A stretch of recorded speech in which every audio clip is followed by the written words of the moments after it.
শয়তান বলেছিল যে আল্লাহ আমি তোমার সমস্ত বান্দাগুলি দিয়া জাহান্নাম ভরে দেব। আল্লাহ তখন ফেরেশতাদেরকে ডেকে বলছিলেন, ফেরেশতারা শয়তানে বললো কি শুনেছো? তোমরা যাও পৃথিবীতে, আমার বান্দারা শয়তানের ওয়াসওয়াসায় পড়ে যদি একটা গুনার নিয়ত করে, গুনাহটা করে নাই, গুনার নিয়ত করেছে, আমলনামায় একটা গুনাহ লিখে দিও। আমলনামায় কোনো গুনাহ লিখবা না।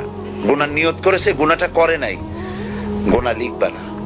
যখন গুনাহটা করে ফেলবে তখন একটা গুনার জন্য একটা গুনাই লিখো, আর যদি তওবা করে তা আমি মাফ করে দেব।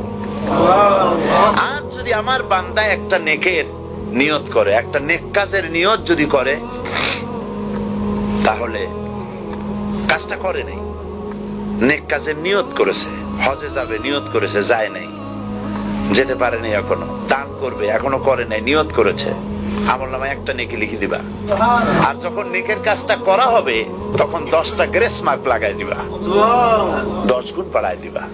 আর আল্লাহ পাক বলেছেন আমি যে আমলে খুশি হব, নিচে হলো 10, উপরে 700 পর্যন্ত বাড়ায় দেব। সুবহানাল্লাহ। এই হচ্ছে আমার আল্লাহ পাক। তিনি কিয়ামতের দিন বিচারে অত্যন্ত কঠোর হবেন। কোন পয়গম্বরের ছেলে, কোন পয়গম্বরের স্ত্রী, কোন পয়গম্বরের বাপ, এটা আল্লাহ দেখার কোনো জরুরত নেই।